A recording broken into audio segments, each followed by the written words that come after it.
शुरुआत करने से पहले the rose society of Pune की तरफ से मैं तनय भंडारे आप सभी गुलाब प्रेमियों का और रोजेरियंस का तहे दिल से बहुत बहुत स्वागत करता हूँ। 1962 में स्थापना की गई the rose society of Pune का इस साल हम हीरक महोत्सव की शुरुआत कर रहे हैं। आज का यह अवसर हमारे लिए बहुत ही विशेष है क्योंकि इस हीरक महोत्सव की शुरुआत करने के लिए हमारे राहुल जी आज लेक्चर देने वाले हैं। राहुल जी आज देश के एक ऐसे आइकॉन हैं जिन्हें हर एक बढ़िया गुलाब उगाने की चाह रखने वाला व्यक्ति मन ही मन में गुरु मानता है। राहुल जी पेशे से हाई कोर्ट और सुप्रीम कोर्ट के जाने माने वकील हैं। दिल्ली शहर के बड़े ही चैलेंजिंग वातावरण में पिछले 15-17 सालों से गुलाब की बढ़िया बागवानी कर रहे हैं।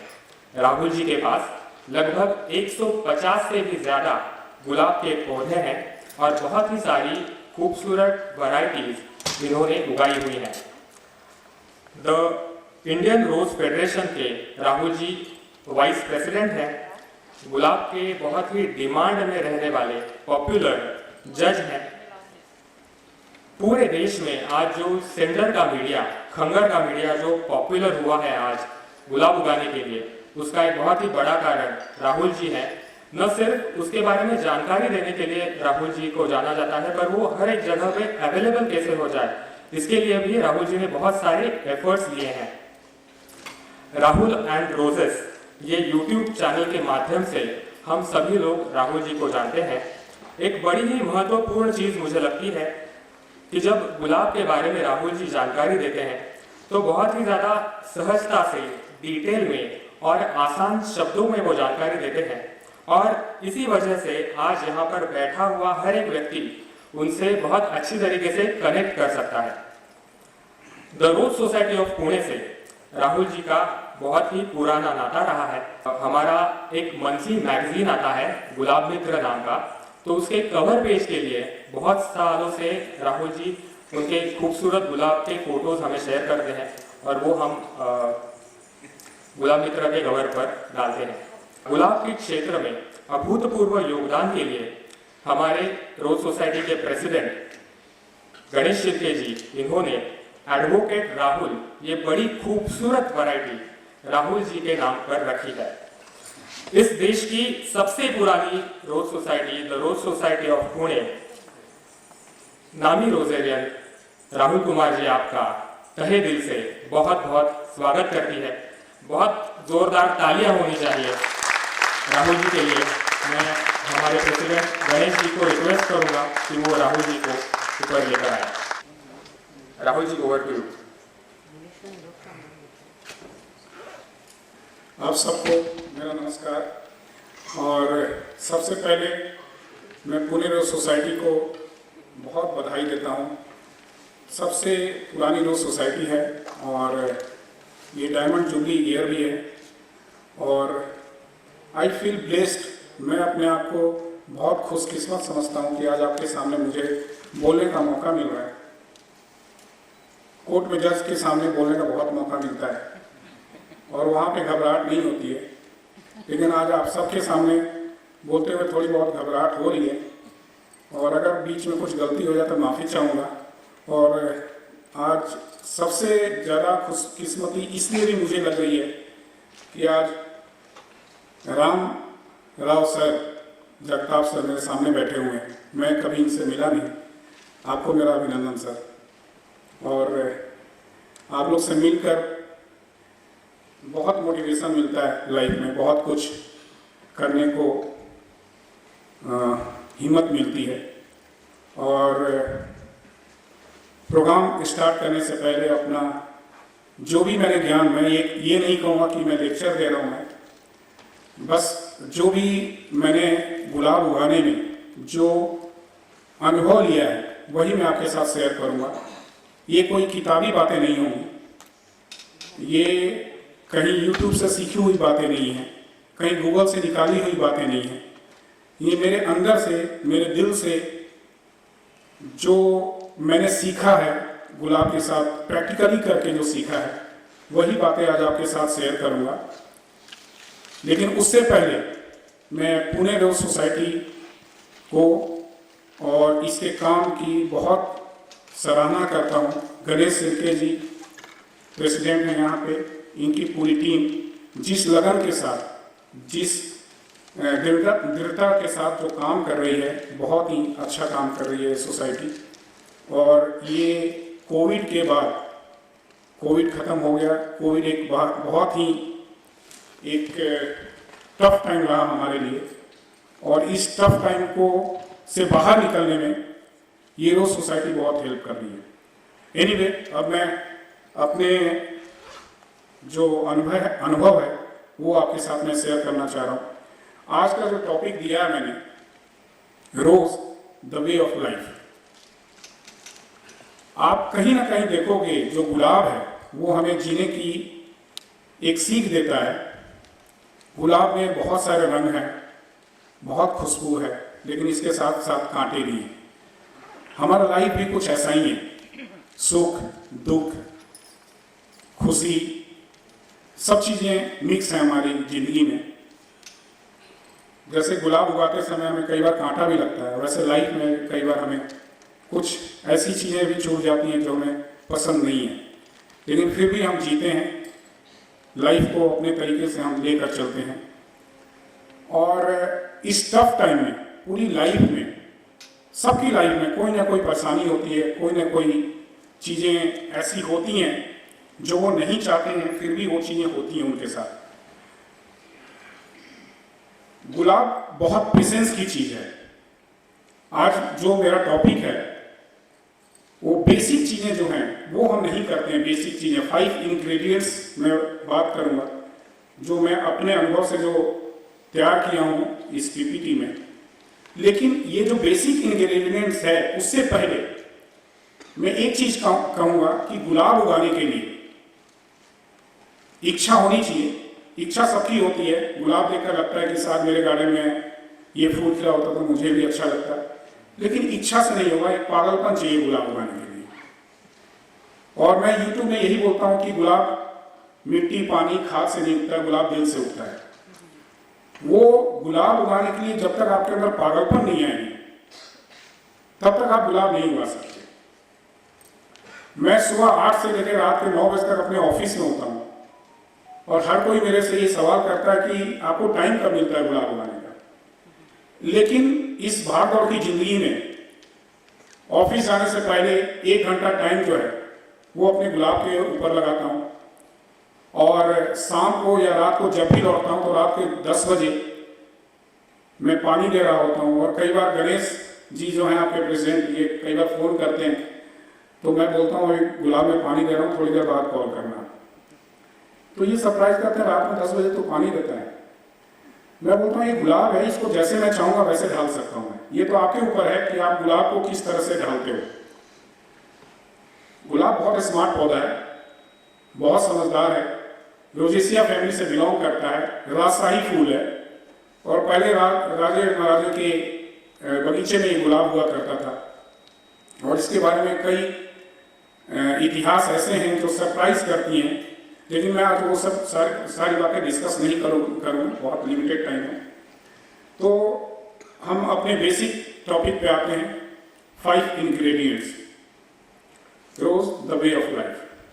जो पहली चीज है जो मेरे हिसाब से मुझे लगता है कि एक नेचुरल फीडिंग गुलाब को जरूर मिलना चाहिए। हम आर्टिफिशियल फीडिंग की बात करते हैं। जब भी लोग मेरे को मैसेज करते हैं या फोन करते हैं, या जो मेरे जानकार हैं, यहाँ संजय मुखर्जी भी बैठे हुए हैं, इनके गुलाब में 150-200 फूल आते हैं। और एक समय था जब मैं भी इनको परेशान किया करता था और मैं इनसे बोलता था यार क्या खाना देता है जो इतने 150-200 फूल आते हैं। ये कभी मुझे बताता नहीं था। और हम ये बोलते थे कि ये ना सारा कुछ छुपा के रखा हुआ रहस्य, ये कलकत्ता से बाहर लेके जाने नहीं देना चाहता। ये सारा रहस्य जो है ना, ये कलकत्ता में ही रखना चाहता है। लेकिन धीरे धीरे ये अनुभव हुआ कि जो फीडिंग है, जिसका मैं जिद किया करता था संजय मुखर्जी से, ये तो सबसे लास्ट का इंग्रेडिएंट है। ये पहले तो चाहिए नहीं। जो हम पहले डिमांड करते हैं, खाना खाना खाना खाना क्या खिलाना है गुलाब को, खाना क्या खिलाना है गुलाब को। ये वही बात होती है कि हम फाउंडेशन बनाने में नींव हम तैयार नहीं कर रहे हैं, और जो है फोर्थ माले फिफ्थ माले की बात कर रहे हैं, उसके अंदर ड्राइंग रूम में क्या क्या सजानी है उसकी बातें कर रहे हैं, हम फाउंडेशन की बात नहीं कर रहे। तो गुलाब उगाने में पहले तो फाउंडेशन चाहिए, और इसमें फाउंडेशन जो है, जो पहली चीज है वो है नेचुरल फीडिंग। नेचर में ये नेचुरल चीज है, गुलाब एक नेचुरल चीज है, आर्टिफिशियल नहीं है। नेचर ने इनको बख्शा है, क्या बख्शा है? पानी, हवा, बारिश, धूप, ये सारी चीजें जो है नेचर ने इनको बख्शा है। पहाड़ों पे पौधे उगते हैं, पेड़ उगते हैं, बड़े बड़े पेड़ हो जाते हैं, सैकड़ों साल के पेड़ होते हैं, वहां राहुल या आप जैसे लोग जाके पानी नहीं देते, वहां खाद नहीं देते हैं, फिर वो पौधे कैसे वहां रहे? वहां पे भी वो फूल देते हैं। तो जो पौधे नेचर ने हमें दिया है, वो अपने साथ अपनी जरूरत की चीजें लेकर आया पौधा। उसको हवा से ऑक्सीजन मिल जाता है, कार्बन डाइऑक्साइड मिल जाता है, पानी से उसको मिनरल्स मिल जाते हैं जड़ के थ्रू, और धूप से उसको फोटोसिंथेसिस के थ्रू वो अपना खाना बना लेता है। जितनी उसको जरूरत है वो अपना खाना बना लेता है। लेकिन हमारी चाहत क्या है कि हमारे पौधे के अंदर 150-200 फूल खिले, वो हमारी चाहत है, हमारी इच्छा है। उसके लिए हमें एक्स्ट्रा फीडिंग करनी पड़ती है। लेकिन एक्स्ट्रा फीडिंग से पहले जो नेचुरल फीडिंग है, वो हमें उस पर बहुत ध्यान देना पड़ेगा, बहुत गौर करना पड़ेगा। कहने का मतलब है कि आप जो गुलाब लगा रहे हो उसका लोकेशन क्या है, उस पर कितना धूप है, कितना पानी पड़ता है, कितनी हवा लगती है, ये बहुत इंपॉर्टेंट है। आप अगर बालकनी में गुलाब उगाना चाहते हैं, आप गुलाब बहुत पसंद करते हैं, आप बालकनी में गुलाब उगाना चाहते हैं, तो बालकनी के हिसाब से आप गुलाब ढूंढो। कुछ फ्लोरिबंडा वैरायटी है, कुछ मिनिएचर वैरायटी है जो बालकनी में आप लगा सकते हो। तो प्लांट सिलेक्शन आपको अपने हिसाब से करना पड़ेगा, अपने लोकेशन के हिसाब से करना पड़ेगा। लेकिन जो बेसिक नीड है, 6 से 8 घंटे गुलाब को धूप चाहिए। हवा ऐसा होना चाहिए जो हवा पूरा ओवरफ्लो आगे पीछे जा सके, कहीं से हवा उसमें रुकना नहीं चाहिए। अगर हवा रुक रहा है तो आपके गुलाब के पौधे के अंदर बीमारी शुरू हो जाएगी, वो एक अलग प्रॉब्लम है। गुलाब एक बहुत नखरे वाला प्लांट है, बहुत इसको प्यार चाहिए, बहुत मोहब्बत चाहिए। अगर बारिश होती है तो इसको बारिश पूरी, गुलाब को बारिश बहुत पसंद है। हम लोग आर्टिफिशियल वाटरिंग करते हैं, सावरिंग करते हैं, उसको गुलाब को हम बेवकूफ बनाते हैं कि तुम्हारे ऊपर बारिश हो गई। तो ये 3 चीजें जो है, ये बेसिक इंग्रेडिएंट्स का फर्स्ट जो रिक्वायरमेंट है गुलाब के लिए, वो जरूरी है कि आप ऐसे जगह पे आप पौधे उगाने की कोशिश करें जहां पे हवा नहीं रुके, धूप नहीं रुकनी चाहिए, और बारिश अगर हो रही है तो बारिश भी उसको भरपूर मात्रा में मिले। कुछ लोग क्या करते हैं कि पौधे उठा के बालकनी में, बारिश आती है, धूप आता है, मेरे छत के ऊपर टेम्परेचर 40-45 डिग्री, 47 डिग्री जो टेम्परेचर जाती है, एक्सट्रीम गर्मी और एक्सट्रीम कोल्ड मैं फेस करता हूं दिल्ली के अंदर। जो एक्सट्रीम गर्मी होती है 47-48 डिग्री सेल्सियस, छत पे 3rd फ्लोर पे मैं गुलाब उगा रहा हूँ और नीचे टाइल्स लगे हुए हैं, तो आप ऊपर से जो गर्मी आ रही है 47-48 डिग्री सेल्सियस है, और नीचे से जब वो टाइल के ऊपर वो गर्मी पड़ती है तो 5-6 डिग्री और आप समझ लो, यानी 50-51 डिग्री मेरे छत का टेम्परेचर होता है। और इस टेम्परेचर में भी आज तक मैं कभी ग्रीन शेड नहीं लगाया अपने गुलाब के अंदर। अगर मॉइस्चर कम है, गर्मी ज्यादा है, तो गुलाब में डाइबैक आएगा, गुलाब में प्रॉब्लम आएगी, गुलाब मरना शुरू कर देगा, सूखना शुरू कर देगा। अगर धूप ज्यादा है, गर्मी ज्यादा है, तो उतना मॉइस्चर आप मेंटेन करो। अगर मॉइस्चर प्रॉपर है आपके गुलाब के अंदर, तो कितनी भी टेम्परेचर हो आपको कभी प्रॉब्लम नहीं आएगी। उसके लिए कुछ लोग क्या करते हैं, उसको शेड से उठा के, पॉट उठा के छाया में रख देते हैं, बालकनी में रख देते हैं बचाने के लिए। लेकिन वो बचाने के लिए हम नहीं रख रहे हैं, उसको और हम मार रहे हैं। उसका कोई नेचुरल हैबिटेट है, उसका नेचुरल घर है, वो हवा, पानी, धूप, ये नेचुरल घर है उसका जो घर से हम उठा के कहीं और रख रहे हैं, अपने घर में रख रहे हैं, तो वो गुलाब के लिए बहुत प्रॉब्लम वाली बात है, ये कभी नहीं करना चाहिए। तो लोकेशन बहुत इंपॉर्टेंट है मेरे हिसाब से। तो पहला जो चीज आप गुलाब उगाने में करें, ये करें कि आप उसको प्रॉपर ये 3 चीज में नेचुरल फीडिंग है, जो नेचुरल हैबिटेट है गुलाब का, वो आप रखें, उससे उसको वंचित ना करें। उसके बाद बात आती है मीडिया, हमें लगाना किसमें चाहिए, ये बहुत इंपॉर्टेंट है। ये भी हमने सोच लिया, हमारे अंदर पागलपन है। उसके बाद हमारे पास छत भी है जहां 6-7-8 घंटे की धूप मिलती है, हमारे पास गार्डन भी है। उसके बाद आती है बात मीडिया की। जो जमीन में गुलाब उगाते हैं उसके लिए सॉइल प्रिपेयर किया जाता है। अगर पॉट कल्चर में गुलाब उगा रहे हैं तो पॉट कल्चर के लिए मेरे हिसाब से सिंडर बहुत ही अच्छा मीडिया है। सिंडर, जिसको हम दिल्ली में खंगर भी कहते हैं, बंगाल में राखी भी कहते हैं, घेस भी कहते हैं, कुछ इस तरह की चीजें कही जाती हैं सिंगर को। ये बेसिकली एक वेस्ट मटेरियल है फैक्ट्री का, जिसको तैयार करके हम लोग गुलाब उसको मिट्टी की तरह बना के, थोड़ा मोटा ही पार्ट होता है, डस्ट निकाल के, और उसमें हम गुलाब उगाते हैं। और जब मैं सिंगर में गुलाब करना शुरू किया तो मुझे ये लगता था कि आखिर सिंगर में क्या कारण है जो गुलाब बहुत अच्छा होता है। तो मैंने एक चीज नोट किया कि सिंडर के अंदर बहुत पोरोसिटी होती है, पोरस होता है, वो मीडिया बहुत पोरस है। उसके अंदर एयर सर्कुलेशन प्रॉपर होता है रूट के अंदर। जितना एयर सर्कुलेशन हमें ऊपर चाहिए उतना ही एयर सर्कुलेशन रूट को भी चाहिए, उसको भी ऑक्सीजन की जरूरत पड़ती है, जो मिट्टी में नहीं मिल पाती है। जनरली हम क्या करते हैं, हम सोचते हैं कि मिट्टी है तो मिट्टी में पौधे जो हैं मिट्टी में ही उगते हैं और हम किसी भी तरह की मिट्टी में गुलाब उगा लेते हैं। लेकिन आप कोई भी पौधा, चाहे गुलाब हो या कोई भी पौधा हो, उसको उगाने से पहले आपको उसके बारे में स्टडी करनी चाहिए मेरे हिसाब से। उसके बारे में समझना चाहिए कि इसको किस तरह की मिट्टी है, किस तरह का खाद है, क्या सारी चीजें हैं जो हमें देनी चाहिए। तो उसके अंदर जो मैंने गुलाब के अंदर जो, जब तक व्हाइट रूट डेवलप नहीं होंगे तब तक आपका गुलाब अच्छा नहीं बढ़ेगा, अच्छा नहीं होगा।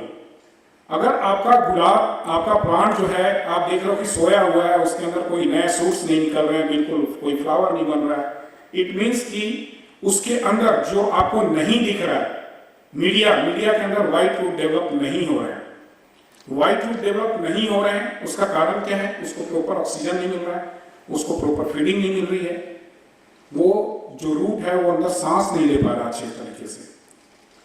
और अगर रूट सांस नहीं ले पा रहा है तो ऊपर ग्रोथ उसका कैसे दिखेगा? Not possible. तो मीडिया ऐसा होना चाहिए, कोई भी मीडिया वगैरह लाते हो तो पोरोसिटी होनी चाहिए, उसके अंदर पोरस होना चाहिए। ऐसा मीडिया आप तैयार करो।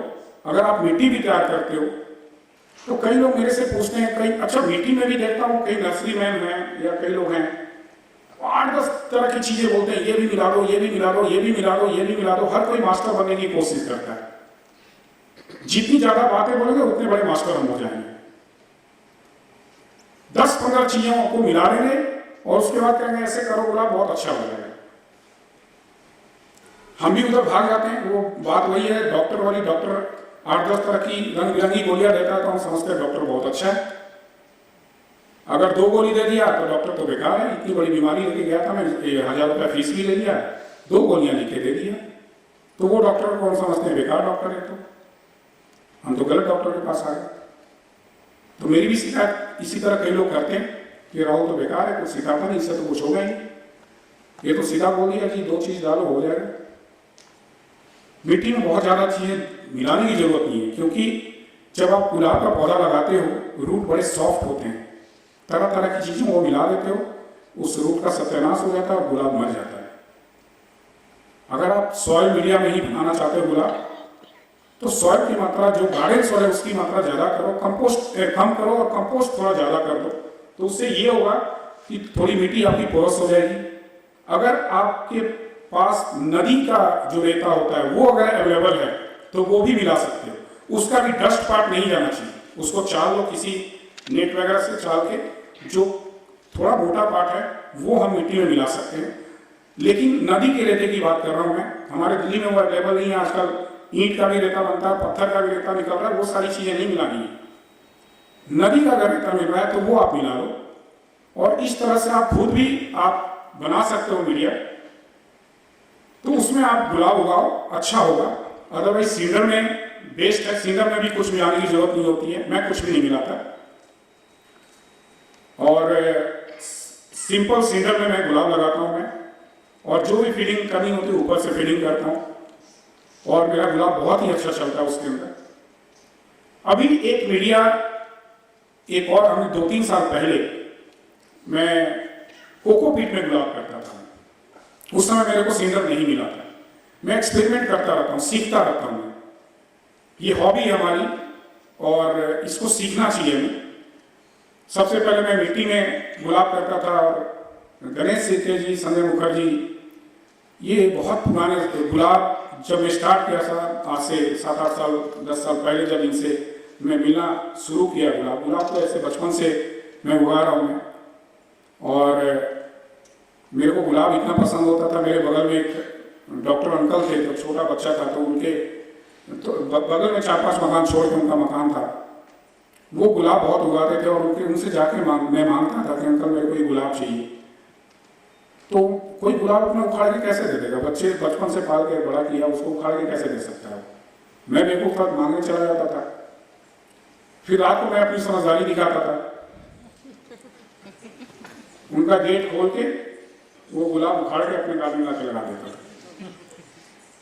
ये मैं बचपन में किया था। तो मेरे अंदर शायद गुलाब उसी समय आ गया था, लेकिन हायर एजुकेशन के जब दिल्ली आया तो ये सब चीज़ें पीछे रह गई थी। फिर जब अपना घर खरीदा तो छत पे मैं 3rd फ्लोर इसीलिए लिया कि छत पे मैं अपने गुलाब उगा सकूँ। तो ये बचपन से थी चीज़ें।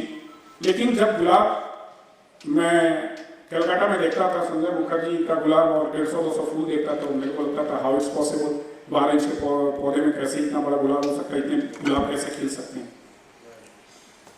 तो इनसे दोस्ती किया था मैं गुलाब की वजह से। फिर हमारी दोस्ती बढ़ती चली गई। संजय, गणेश, आशीष मोरे, ये सारे हमारे दोस्त बनते चले गए, इनसे बहुत कुछ सीखता गया। तो उस समय मैं संजय से पूछा कि मीडिया क्या होना चाहिए। बोला मिट्टी में ईंट का चूल्हा मिला। मुझे उससे क्या होगा? बोला तुम्हारे दिल्ली में बहुत गर्मी होती है, ठंडक रहेगा तुम्हारे गुलाब को, ठंडक मिलेगी। मैं बोला ईंट का चूल्हा कहाँ मिलेगा मेरे को? देखो पागलपन क्या, मैं बोला ना सबसे पहले कि पागलपन होनी चाहिए आपके अंदर। मैं बोला ईंट का चूल्हा कहाँ मिलेगा? अब तुम मेरे को बता दो, तो तुम मेरे रास्ता भी बता दो कहाँ मिलेगा मेरे को ईंट का चूल्हा। बोला जहाँ मकान बनता है ना वहां चलेगा, वहां ईंट रखा हुआ होगा, उसके नीचे चूल्हा पड़ा होता है, वहां से उठा लो। आप पागलपन देखो, ऐसे पागलपन आप लोग करते हो क्या? कभी करते हैं? बहुत बढ़िया।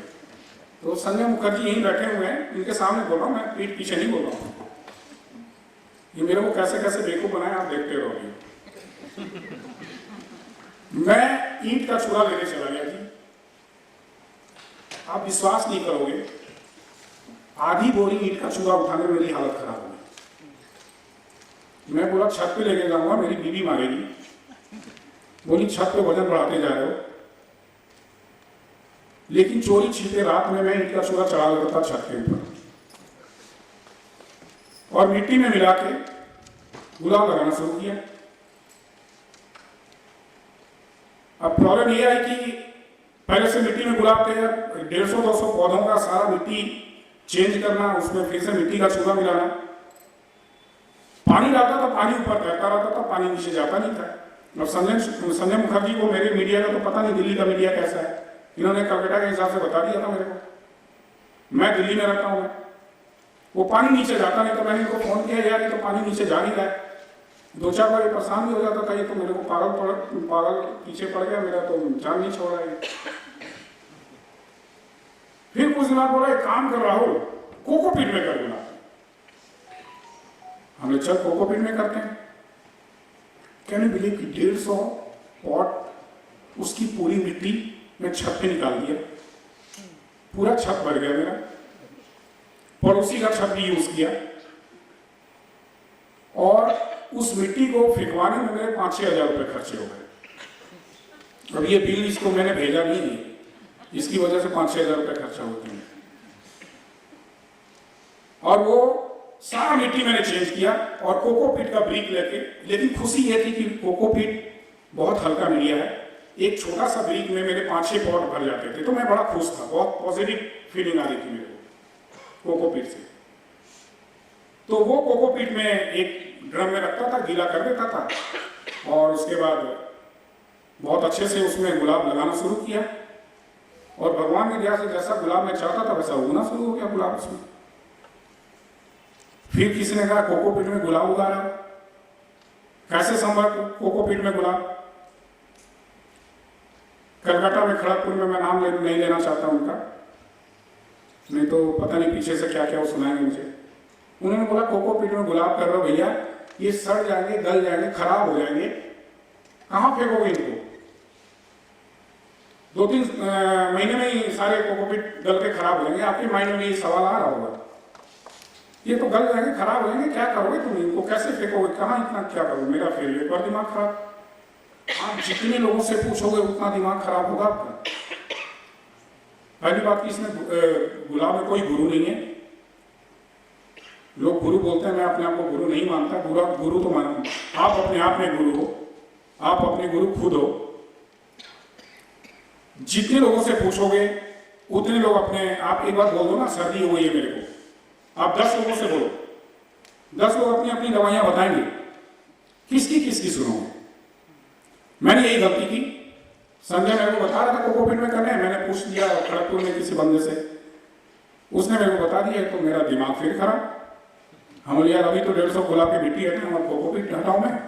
मैंने फिर संजय को फोन किया, हम बोले यार तू गलत चीज बता दिया मेरे को। इसने बोला राहुल एक बात बता कि अगर कोकोपीट खराब भी हो जाएगा तो कहाँ जाएगा, उसके अंदर ही तो रहेगा,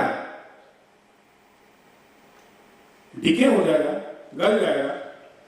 मैं बोला बात तो सही है, क्योंकि जो पौधे होते हैं वो डायरेक्ट खाना तो जब तक सड़ेगा गलेगा नहीं तब तक वो खा नहीं सकते। अगर कोकोपीट खराब भी हो जाता है उसके अंदर रहेगा, वो और अच्छा है गुलाब के लिए तो। और मैं फिर उधर पूछना बंद कर दिया और कोकोपीट में गुलाब करना शुरू किया। उसके मेरे साथ ही गणेश सिक्के जी भी कोकोपीट में गुलाब, हम दोनों साथ ही शुरू किए कोकोपीट में गुलाब और बहुत अच्छा होने लगा। गणेश सिक्के जी तो आप लोगों को बताने की क्या जरूरत है, किंग और क्वीन, प्रिंसेस सारे कुछ लेकर है कोकोपीट के अंदर ही। और जब सिंगर चेंज किया तो इन्होंने भी सिंगर में लगाया, लेकिन आज भी ये बोलते हैं कि कोकोपीट में गुलाब मेरे बहुत अच्छे होते थे, अभी भी हमारी डिस्कशन होती है। तो कोकोपीट बहुत अच्छा मीडिया है, इसमें और कुछ आपको मिलाने की जरूरत नहीं है, कंपोस्ट या कुछ भी नहीं मिलाने के लिए। सिंपल कोकोपीट के अंदर आप थोड़ा सा 1 मुट्ठी बोन मील और 1 मुट्ठी नीमखली मिलाओ और अपने कोकोपीट के अंदर गुलाब उगाना शुरू करो। और ये मेरे को लगता है आने वाले समय की ये जरूरत है कोकोपीट। पानी की प्रॉब्लम हो जाएगी। आज हमारे पास कई ऐसे स्टेट हैं, कई ऐसे सिटी हैं, कई ऐसे डिस्ट्रिक्ट हैं जहां पे पानी प्रॉपर नहीं आता है। तो ऐसे समय में कोकोपीट के अंदर मॉइस्चर मेंटेन करने की, होल्ड करने की कैपेसिटी ज्यादा है। और कोकोपीट का जो पीएच है वो हमारे गुलाब के लिए बहुत फेवरेबल है। उसका जो पीएच है 6 से 7 के बीच में रहता है। गुलाब हमें हमेशा थोड़ा एसिडिक मीडिया पसंद करता है, एसिडिक में चाहिए। मैं एक बहुत ज्यादा इस पर नहीं बोलूंगा, पीएच गुलाब के लिए बहुत इंपॉर्टेंट है। कईयों को पता होगा, कईयों को नहीं पता है, लेकिन फिर भी मैं अगर यहाँ खड़ा हुआ हूँ बताने के लिए तो मैं पीएच में बता दूं।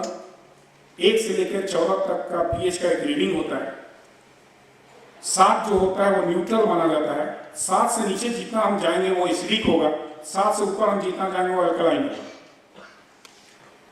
तो जो गुलाब है उसको स्लाइटली एसिडिक मीडिया चाहिए, यानी उसका जो पीएच है वो 6, 6.5 या 7 से थोड़ा नीचे रहेगा तो गुलाब आपका बहुत अच्छा होगा। कोकोपीट एक ऐसा मीडिया है जो गुलाब के लिए बहुत फेवरेबल है। इसके अंदर जो पीएच है वो 6 से 7 के बीच में रहता है।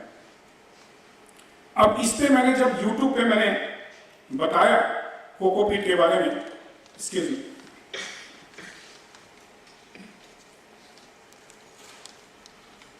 जब YouTube पे मैंने कोकोपीट के बारे में बताया तो किसी महानुभाव ने उस पर कॉमेंट लिखा कि आप इसी की बात तो कर ही नहीं रहे, इलेक्ट्रोकंडक्टिविटी की बात, इसमें इसी भी रखना होता। बड़ी बड़ी बातें सुनने को मिलती हैं। तो मैंने पढ़ना शुरू किया, इसी के बारे में जानना शुरू किया उसकी वजह से। तो मालूम चला कि जैसे ही आप कोकोपीट को पानी में धोएंगे तो इलेक्ट्रोकंडक्टिविटी जो है उसकी ऑलरेडी कम हो जाती है। तो कोकोपीट जब हम यूज करते हैं तो उसके पहले हम उसको पानी में डालते हैं तो इलेक्ट्रोकंडक्टिविटी जो है इसी जो है वो ज़्यादा आपको मेंटेन करने की जरूरत नहीं है उसमें। फिर कुछ ने कहा कि ये ऑर्गेनिक कोकोपीट होना चाहिए, इनऑर्गेनिक कोकोपीट होना चाहिए। हम बोले कोकोपीट तो यार नारियल के खुज्जे से बनता है, इसमें ऑर्गेनिक और इनऑर्गेनिक क्या चीज़ें होती हैं। तो बड़ी बड़ी बातें सुनने को मिलती हैं। मैंने बताया ना, हर कोई यहाँ गुरु बनने की कोशिश करता है। तो आपको कुछ भी करने की जरूरत है, किसी को सुनने की जरूरत नहीं है। आप कोकोपीट लो, बहुत हल्का मीडिया है, बहुत फेवरेबल मीडिया है गुलाब के लिए। पीएच इसका बहुत अच्छा है। बोन मील और नीम खली थोड़ा मिलाओ। अगर नया बेयर रूट करके गुलाब लगा रहे हो आप तो उसमें आपको बोन मील और नीम खली भी नहीं मिलाने की जरूरत है। सिंपल कोकोपीट में आप गुलाब उगाओ। जब रूट डेवलप हो जाता है फिर आप, और जब भी आप नया गुलाब उगाओ तो छोटे पॉट में कोशिश करो गुलाब उगाने की। कभी भी बड़े पॉट में हमें डायरेक्ट गुलाब नहीं लगाना चाहिए। जैसे जैसे उसका ग्रोथ बढ़ता जाता है वैसे वैसे हमें पॉट चेंज करनी चाहिए। तो कोकोपीट में आप सिंपली गुलाब लगाओ, कुछ भी मिलाने की जरूरत नहीं है। और जब उसका रूट डेवलप हो जाए, ये हमेशा आप ध्यान रखना कि कई बार हम लोग गलती क्या करते हैं कि हम जब गुलाब लेकर आते हैं नर्सरी से, अगर वो मिट्टी में है गुलाब तो कम से कम अपने जो आपका जो गार्डन का जो माहौल है 2-3 दिन आप उसको वैसे ही छोड़ दो, थोड़ा एडॉप्ट करने दो अपने गार्डन को, उसको माहौल 2-3 दिन के बाद उसको ट्रांसफर करो। लेकिन अगर बेयर रूट आता है तो हम 2-3 दिन का वेट नहीं कर सकते हैं। आप डायरेक्ट कोको छोटे पॉट में डायरेक्ट कोकोपीट में आप लगा लो और जब उसका रूट डेवलप हो जाए तो फिर आप बड़े पॉट में उसको शिफ्ट करो। तो इसके अंदर मॉइस्चर होल्ड करने की कैपेसिटी बहुत अच्छा है। सर्दी में थोड़ी प्रॉब्लम आ सकती है। कई लोग बोलते हैं कोकोपीट में बारिश में प्रॉब्लम आएगी, कभी कोई प्रॉब्लम नहीं है। एक गुलाब अभी भी कोकोपीट में रखा हूं करके और 7-8 साल से मैं सिर्फ एक्सपेरिमेंट के तौर पे रखा हूं। वाइट सक्सेस मेरा एक गुलाब है, मैंने 7-8 साल से उसका कोकोपीट चेंज नहीं किया। वो खड़गपुर से मेरे को खबर आया था ना कि वो सड़ जाएगा, गल जाएगा, ये हो जाएगा, वो हो जाएगा, कई बातें बताया था। और चलो देखते हैं। वो एज इट इज, मैं 7-8 साल से उस गुलाब को एज इट इज रखा हूं। मैं जब पानी देता हूं सिंडर के अंदर तो उसके ऊपर सिर्फ सावरिंग करता हूं, क्योंकि कोकोपीट गीला होता है तो उसमें पानी में नहीं देता। और उसमें जितना अच्छा मेरा सिंडर में जो रिजल्ट आ रहा है उतना ही अच्छा कोकोपीट के अंदर रिजल्ट आ रहा है। तो मीडिया बहुत इंपॉर्टेंट है। सॉइल मीडिया अगर आप करना चाहते हो, और अभी कुछ दिन पहले मैं कुछ साल पहले, कुछ दिन नहीं कहूँ, कुछ साल पहले मैं एक सेमिनार अटेंड किया था। उस सेमिनार में यही बात हो रही थी कि जो सॉइल है वो सही ढंग से अब हमें शहर में तो बिल्कुल नहीं मिल रहा है। सॉइल के अंदर भी पॉल्यूशन आ गया है, पॉल्यूटेड सॉइल मिलते हैं। और उसमें अगर हम कुछ पौधा करने की, जो हार्डी प्लांट होते हैं वो तो चल जाते हैं। गुलाब बहुत सॉफ्ट प्लांट है, बहुत नखरे वाला प्लांट है, तो इसको करना थोड़ा मुश्किल होता है। तो उस समय उन्होंने, उस सेमिनार में यही बात हो रही थी कि आखिर सॉइल जो हमारा ट्रेडिशनल मीडिया है उसका ऑल्टरनेटिव क्या होना चाहिए, उसका ऑप्शन क्या होना चाहिए। इस पे वो डिस्कशन कर रहे थे, जिसमें उन्होंने बात की थी कोकोपीट। उस समय सिंगर न मुझे पता था न उनको पता है था उसमें। तो एक कोकोपीट जो नर्सरी मैन होते हैं उनके जितने पौधे देखोगे आप लोग तो सारे कोकोपीट के अंदर होते हैं। क्या रीजन है कि कोकोपीट में इतने हरे भरे पौधे होते हैं? हमें कुछ तो अपने आसपास से सीखना चाहिए। तो सॉइल सही मायने में जो बढ़िया सॉइल विदाउट एनी पॉल्यूशन वो हमें अब नहीं मिलता है, खासकर शहर के अंदर हमें नहीं मिलता है। कोकोपीट बहुत आसानी से मिल जाता है, बहुत इजीली इसको आप छत के ऊपर ले जाके कैरी करके रख सकते हो। इसको पानी में डालते ही बहुत ज्यादा फैल जाता है, 7-8 पॉट आपके आसानी से हो जाएंगे। सिंडर भी हल्का है, लेकिन उसके अंदर मॉइस्चर होल्डिंग करने की कैपेसिटी नहीं है। गर्मी में आपको 2 बार 3 बार उसके अंदर सावरिंग वाटरिंग करनी पड़ेगी। अब चॉइस इज योर्स, कि आप ट्रेडिशनल मीडिया जो है हमारा सॉइल उसमें आप करना चाहते हो। अगर उसमें करना चाहते हो तो मैं बोलूँगा कंपोस्ट में वर्मी कंपोस्ट भी हो सकता है, काउडंग भी हो सकता है। काउडंग भी अगर आप यूज़ करते हो तो बहुत वेल रोटेड, बहुत पुराना गोबर का खाद होना चाहिए, उसकी मात्रा ज़्यादा रखो। और जो हमारा गार्डन सॉइल है उसकी मात्रा आप कम रखो। जो मैं प्रेफर करता हूँ 60 और 40 का रेशियो मैं प्रेफर करता हूँ। लेकिन अगर कंपोस्ट है तो हो सकता है उसके अंदर फंगस की प्रॉब्लम आ जाए, तो फंगीसाइड वगैरह समय समय पे यूज करते रहो, महीने में या 1.5 महीने में एक आध बार सॉइल के अंदर आप फंगीसाइड प्रॉपर ढंग से यूज करो तो प्रॉब्लम नहीं आएगी। कम जो हमारा कोकोपीट है ये बहुत अच्छा मीडिया है, जो सिंडर है वो बहुत अच्छा मीडिया है, जो एयर सर्कुलेशन होना चाहिए, जो ऑक्सीजन मिलना चाहिए रूट को, वो प्रॉपर मिलता रहता है। तो होपफुली आप मीडिया अपने हिसाब से सिलेक्ट कर सकते हो और आप समझ भी गए हो कि मैं किधर इशारा कर रहा हूँ और किस तरफ आपको जाना चाहिए, कौन सा मीडिया आपको सिलेक्ट करना चाहिए। अब उसके बाद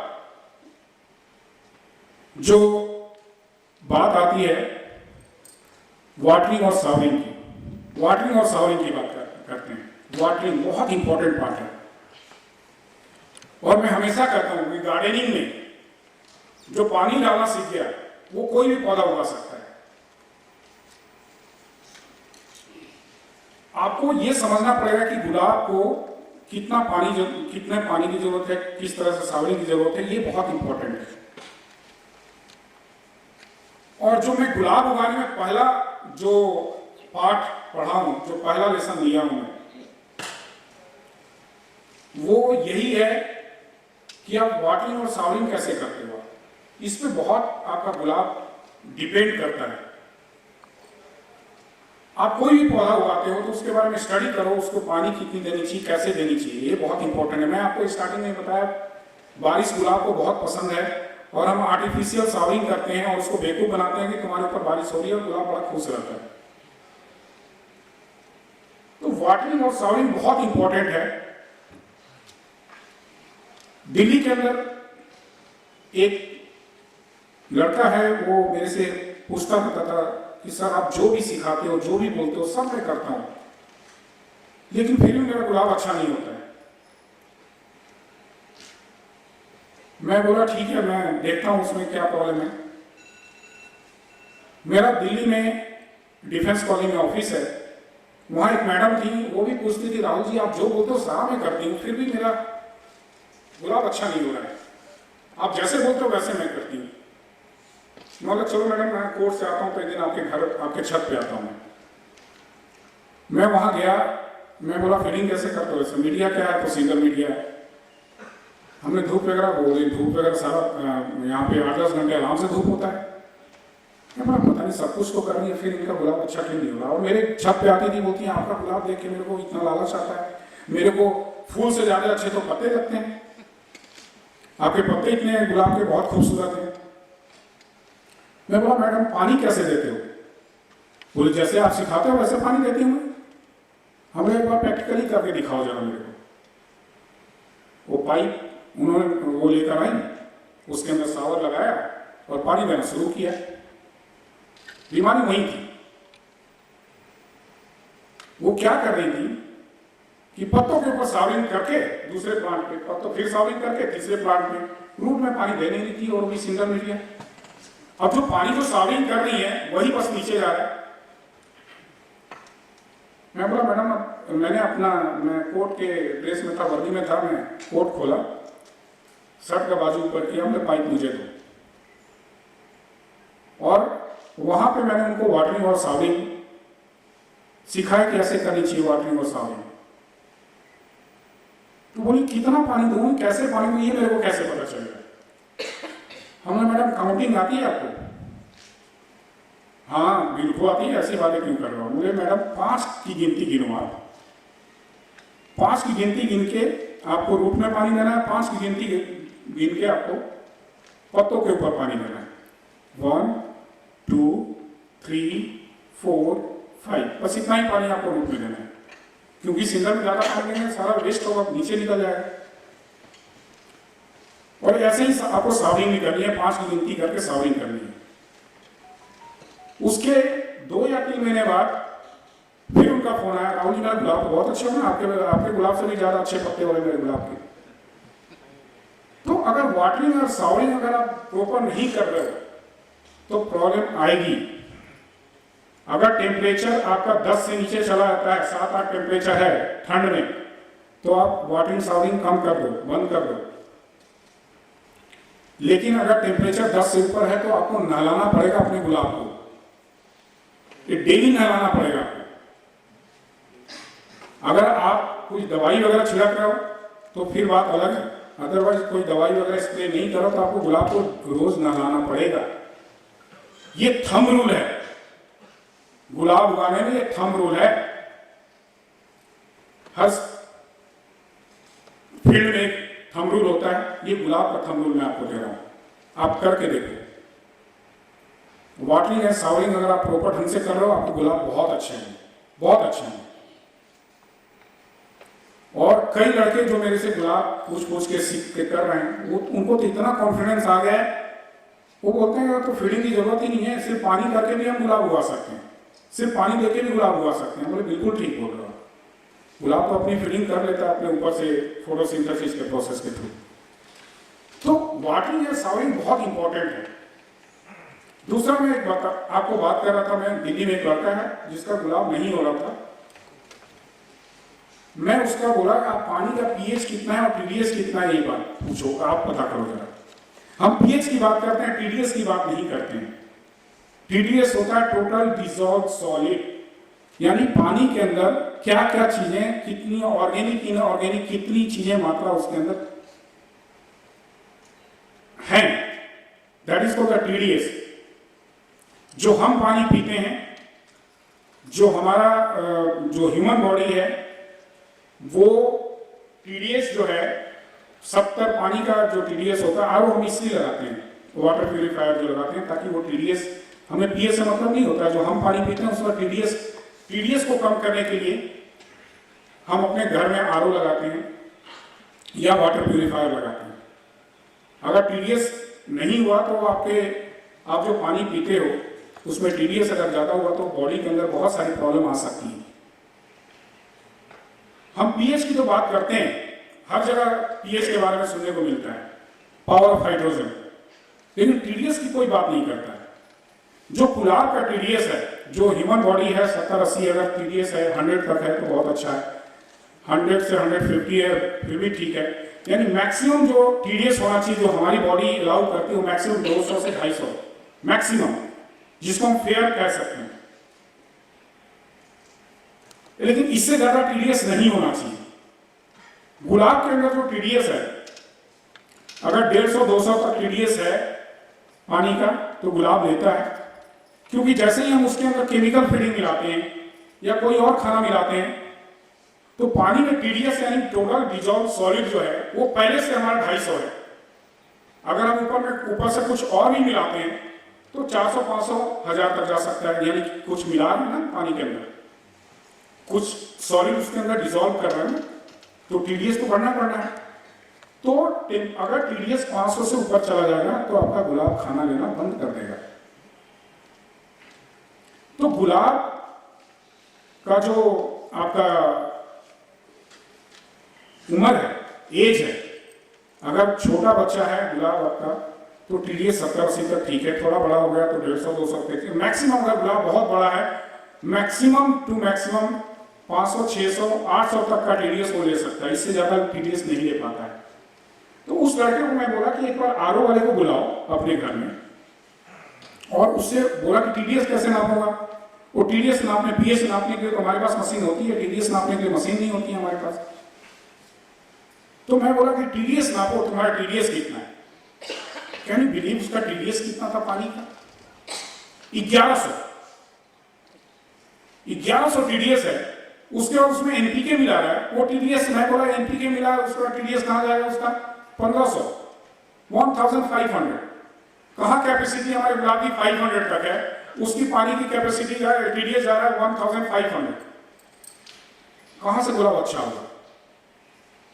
मैं बोला पहले तो बच्चे इसका इलाज कर दो। पीएच कितना है, तो पीएच उस समय 6, 7, 7, 7.5 ऐसे था। हमने पीएच तो तेरा चल जाएगा, वो तो ठीक हो जाएगा। तो टीडीएस कम करने का तरीका क्या? ऑस्मोसिस प्रोसेस है, और कोई तरीका नहीं है टीडीएस कम करने का। बोला मैं क्या करूं सर, मेरे को गुलाब उगाने में, तो पागल हूं मैं। केएसजी से इतने गुलाब मंगा लिए, 1000 रुपए के गुलाब, पुष्पांजलि से इतने गुलाब मंगा लिए, सारे मरते जाते हैं। मैंने उसको बोला कि कमर्शियल आरओ खरीदो। कमर्शियल आरओ की कैपेसिटी होती है, कुछ घंटे में इतने भर जाते हैं पानी। हमने एक टंकी लगा, बोला उसने एक टंकी भी लगाया। ऐसे ऐसे लोग पागल होते हैं गुलाब उगाने के लिए। उसने कमर्शियल आरओ भी लगवा लिया, 10-15 हज़ार का खर्चा आया उसका। और आज की डेट में वो मेरे को बोलता सर मेरे गुलाब बहुत अच्छे हो गए, वो अच्छे अच्छे ब्रिसल सूट भी मार रहे हैं, अच्छे अच्छे पत्ते भी निकल रहे हैं, बहुत खुश है। तो ये आप देखो, अगर आपके गार्डन में मैं ये जो कहानी सुना रहा हूं, ये कहीं न कहानी हमारे बीच की है कहानी है। अगर आपके गार्डन में गुलाब अच्छा नहीं हो रहा है तो एक बार टीडीएस और पीएच जरूर चेक कर लो अपने पानी का, क्योंकि अगर वो गड़बड़ है तो गुलाब अच्छा नहीं हो सकता है। अगर आपके गार्डन में गुलाब बहुत अच्छा हो रहा है बिना पानी चेक किए हुए, इट मींस कि पानी आपका अच्छा है और ब्लेस्ड, आपका पानी अच्छा है, आपके गुलाब उस पानी में खुश हैं, पानी के साथ खुश हैं। लेकिन जिनका गुलाब अच्छा नहीं हो रहा है वो एक बार टीडीएस जरूर देखें, एक बार पीएच जरूर चेक करें। पीएच मैंने जैसा बताया स्लाइटली एसिडिक होना चाहिए। अगर आपके पानी का पीएच 7, 7.5 भी है, मैं जो दिल्ली में पानी यूज करता हूँ उसका पीएच 7.5 है, लेकिन जैसे ही मैं आप केमिकल कोई ऐड करते हो एनपीके वगैरह तो उसका पीएच डाउन चला जाता है। तो वो 6.5, 7 के नीचे चला जाता है पीएच, जैसे केमिकल फीडिंग देता हूँ। तो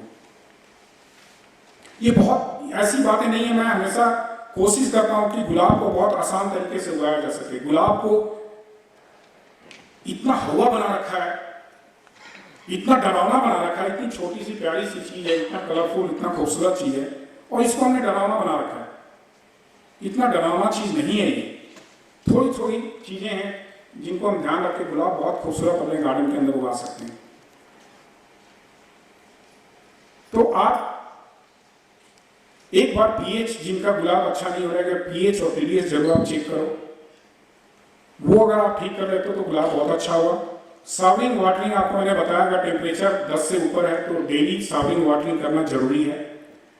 गुलाब एक ऐसा पौधा है जो हमें सही मायने में गार्डनिंग सिखाता है। मैं दिल्ली में देखता हूँ बड़े बड़े कोठियों के लोग होते हैं, बड़े बड़े कोठी में रहने वाले लोग बड़ी बड़ी गाड़ियां लेके जाते हैं, नर्सरी में घुसते हैं, ये पौधा पसंद आया गाड़ी में रख दो, ये पौधा पसंद आया गाड़ी में रख दो, ये पौधा पसंद आया गाड़ी में रख दो, हजारों लाखों रुपए के पौधे खरीद लेते हैं। जैसे ही वो फूल खत्म हो जाता है उसको फेंक देते हैं, फिर दूसरा पौधा खरीदने चले निकल जाते हैं। गार्डनिंग वो नहीं है। गार्डनिंग वो है कि आप बेयर रूट आप एक गुलाब मंगाते हो, उसको छोटे पौधे में लगाते हो, उसको फीडिंग देते हो, बच्चे की तरह पालते हो, उसको बड़ा करते हो, उससे फूल लेते हो। गार्डनिंग वो है। गार्डनिंग वो है कि आप एक बर्ड लेते हो, नोड। अभी मैं दिल्ली से कुछ नोड लेके आया हूँ, बर्ड लेके आया हूँ, मैं गणेश जी को दूंगा, संजय मुखर्जी जी को दूंगा। ये लोग बड़े एक्सपर्ट लोग हैं, मेरे को वो चीज़ नहीं आती है, सीखनी है, मेरे पास टाइम भी नहीं है। ये नोट्स क्या करेंगे? अब ये सोचो गार्डनिंग क्या, ये जंगली गुलाब लेंगे, रूट स्टॉक लेंगे, उसका स्कीन निकालेंगे, उसके अंदर वो नोट डालेंगे और फिर वो गुलाब तैयार करेंगे, वो फिर पौधा बनेगा। कितना टेक्निकल, कितना ध्यान से, कितना प्यार से एक एक चीज को उगाते हैं। गार्डनिंग ये है। आप एक आंख लेते हो, उस आंख से को दूसरे प्लांट के अंदर फीडिंग करके और उसको बड़ा कर करके गुलाब। तो this is the way of life. जिंदगी हम ऐसे ही तो जीते हैं। तो गार्डनिंग सही मायने में यही है कि आप एक छोटे से आंख को पौधे में और पेड़ में डेवलप कर देते हो, उसमें 150-200 गुलाब लेकर आ जाते हो। गार्डनिंग ये है। तो मैं वापस अपने टॉपिक पे आ जाता हूँ, भटक जाता हूँ, सॉरी फॉर दैट। तो ये आपका वाटरिंग और सावरिंग बहुत इंपॉर्टेंट पार्ट है, थंब रूल है। अगर आप वाटरिंग और सावरिंग करना सीख गए तो आप गुलाब बहुत अच्छे से उगा सकते हो। जो अगला टॉपिक है वो है फीडिंग, जिसके पीछे हम भागते हैं। क्या खाना खिलाते हो कि गुलाब आपके इतने बड़े बड़े फूल देते हैं, इतने सुंदर फूल देते हैं, इतने नंबर्स ऑफ फ्लावर्स आते हैं, क्या फीडिंग देते हो आप? हर कोई पूछता है feeding feeding feeding feeding feeding. लेकिन मेरे हिसाब से फीडिंग तो बहुत लास्ट की चीज है, ये लास्ट प्रोसेस है। हमें उसके पीछे नहीं पहले भागना चाहिए। पहले तो आप देखो आपका लोकेशन क्या है, कहाँ गुलाब अपनी है, मीडिया क्या है, आपके पास पानी कैसा है। अगर ये सब चीजें ठीक हैं, आप गुलाब का सिलेक्शन करो। अच्छा, एक चीज और मैं कहूंगा कि गुलाब सिलेक्शन भी बड़ा इंपॉर्टेंट है। आप दूसरे का गुलाब देखते हो, अगर एक कोई गुलाब है ग्रेट स्कॉट, उसमें 150-200 फूल आए हुए हैं, अब उसका कंपेयर कर किससे कर रहे हो? आपके पास ही हाइनेस लगा हुआ है, बोले यहाँ तो 4 फूल आते हैं, 5 फूल आते हैं, यहाँ तो उनके तो 150-200 फूल। आप गुलाब भी तो देखो ना, कौन सी क्वालिटी का गुलाब है जिसके 150-200 फूल आए। हम गुलाब लगाए हुए हैं ही हाइनेस, और उसका कंपेयर किससे कर रहे हैं? ग्रेट स्कॉट से कर रहे हैं। तो ये तो सही नहीं है। आप या तो वही वैरायटी लगाओ। अगर मेरे घर में ग्रेट स्कॉट है और मेरे घर में अगर 100-150 फूल 50 फूल आए हुए हैं, तो आप भी ग्रेट स्कॉट लगाओ, फिर मेरे से बात करो। कुछ गुलाब फीडिंग कम लेते हैं, कुछ गुलाब फीडिंग ज्यादा लेते हैं। दूसरी बात, जो हमारा क्लाइमेटिक कंडीशन है, पुणे का क्लाइमेटिक कंडीशन अलग है, दिल्ली का क्लाइमेटिक कंडीशन अलग है, कलकत्ता का क्लाइमेटिक कंडीशन अलग है। जो कलकत्ता में गुलाब उगा रहे हैं, वो दिल्ली वाले से पूछ रहे हैं कि गुलाब मेरा अच्छा कैसे होगा। जो दिल्ली में गुलाब उगा रहे हैं, वो कलकत्ता वाले से पूछ रहे हैं कि मेरा गुलाब कैसे अच्छा होगा। पुणे वाले कलकत्ता से पूछ रहे हैं। यहाँ पुणे में गणेश सिरके जी सक्सेसफुल रोज ग्रोवर अगर हैं, तो आप गणेश से पूछो ना कि गुलाब उसका पुणे में कैसे होगा। कलकत्ता में अगर संजय मुखर्जी है, तो उससे पूछो ना, राहुल से दिल्ली में राहुल बैठा हो, उससे पूछ रहे हो कि गुलाब कलकत्ता में कैसे अच्छा होगा। तो ये भी बहुत प्रॉब्लम है। बेसिक चीजें तो वही है, लेकिन कई बार खाना पानी, कहीं बारिश ज्यादा होती है, कहीं ठंड बहुत ज्यादा पड़ता है, तो क्लाइमेटिक कंडीशन कहीं ना कहीं हमारे गुलाब के ऊपर इफेक्ट देता है। तो आप बेसिक चीजें तो लो, लेकिन कुछ चीजें अपना माइंड अप्लाई करो। आप अपने गुरु खुद हो, आप वो चीज लर्न करो, सीखो और वो चीज अप्लाई करो। तो फीडिंग जो है वो सबसे लास्ट का पार्ट है। फीडिंग कई तरीके के हो सकते हैं, ऑर्गेनिक, इनऑर्गेनिक। ऑर्गेनिक जो नीम खली है, जो लिविंग थिंग से बन रहे हैं, जो भी लिविंग थिंग से, मैं इसको ज्यादा एक्सप्लेन नहीं करूंगा कि कौन कौन से ऑर्गेनिक है, कौन कौन से इनऑर्गेनिक है। बस जो लिविंग थिंग से जो चीजें बन रही हैं, जो खाना बन रहा है, वो ऑर्गेनिक है। जो हम फैक्ट्रियों में तैयार कर रहे हैं, वो इनऑर्गेनिक है। और खाना जो है दो तरह का ही है, मैक्रोन्यूट्रिएंट और micronutrient. Macronutrient NPK, nitrogen, phosphorus और पोटेशियम। जो माइक्रोन्यूट्रिएंट है, माइक्रो यानी छोटा, उसमें हमारे ट्रेस एलिमेंट्स आ जाते हैं, जो मिनरल्स होते हैं, जो विटामिन होते हैं, वो सारी चीजें हैं। अब कई लोग इसमें भी गुमराह करते हैं कि कुछ खाना ऐसा है जिसे बेसल सूप निकलता है। ये सब सुन के मेरे को दुख लगता है, बहुत तकलीफ होती है कि लोग बेवकूफ बनाने वाले भी हैं और बेवकूफ बनने वाले भी लोग हैं, दोनों ही तरह के लोग हैं यहाँ पे। क्या कभी कोई ऐसा खाना बना जिससे कुछ खाना खिलाए तो हाथ लंबा हो जाएगा, कोई खाना खिलाए तो गर्दन लंबा हो जाएगा, कुछ खाना खिलाए तो लेफ्ट पैर मेरा लंबा हो जाए, कुछ खाना खिलाए तो दिमाग बहुत अलग तरह से काम करना। ऐसा कोई खाना आज तक तो मेरे को नहीं मिला। मेरी उम्र 50 साल हो गई, मेरे को आज तक ऐसा नहीं मिला कोई खाना। तो गुलाब भी तो लिविंग थिंग्स है, लिविंग बीइंग है। उसके अंदर कोई ऐसे खाना कैसे हो सकता है कि उसे ऐसा खाना दो कि बेसल सूप निकलना शुरू हो जाए उसके अंदर? ऐसा कोई खाना नहीं है। हम इसलिए कहते हैं बैलेंस डाइट। हम अपने बच्चों को क्या खिलाते हैं? बैलेंस डाइट देते हैं। उसको चावल भी देते हैं, दाल भी देते हैं, रोटी भी देते हैं, अंडा भी देते हैं, मीट भी देते हैं। हम अपने बच्चों को बैलेंस डाइट देते हैं ताकि उसका पूर्ण विकास पूरे तरीके से वो डेवलप करे। वैसे ही प्लांट्स के अंदर आपको बैलेंस डाइट देनी चाहिए। उसको मैक्रोन्यूट्रिएंट भी देनी है, माइक्रोन्यूट्रिएंट भी देनी है। अगर आप अपने प्लांट के अंदर प्रॉपर फीडिंग दे रहे हो, प्रॉपर बैलेंस डाइट दे रहे हो, तो उसमें बेसल सूट्स भी निकलेंगे, साइड लेटरल सूट्स भी निकलेंगे, फ्लावर्स भी अच्छे आएंगे। कुछ लोग फेसबुक पे डालते हैं बेसल सूट मेरे 4-5 निकल रहे हैं, तो वो खाना का असर नहीं है, उसमें सारी चीजें, क्लाइमेटिक कंडीशन भी है, वाटरिंग सावरिंग भी है, धूप भी है, सारी चीजें, सब चीजें मिलकर वो सारी चीजें काम कर रही हैं, उसमें बेसल सूट्स निकल रहे हैं। प्लांट का नेचर भी है, कुछ प्लांट बहुत बेसल सूट देते हैं, जैसे हमारे बच्चों में होता है, कुछ बच्चे बचपन से ही बहुत तेज होते हैं। कई लोग 18 साल 20 साल में बीएससी करते हैं, 22 साल में एमए करते हैं। कई बच्चे ऐसे होते हैं जो 10वीं 12वीं में बीएससी कर लिया उन्होंने, बीए कर लिया उन्होंने, तो वो उनकी अलग एक क्वालिटी है। तो कुछ ऐसे गुलाब के अंदर भी क्वालिटी होती है जिसमें बेसल सूट ज्यादा निकलते हैं, जो ग्रोथ ज्यादा रहते हैं, जिनकी ग्रोथ हैबिट बहुत ज्यादा होती है।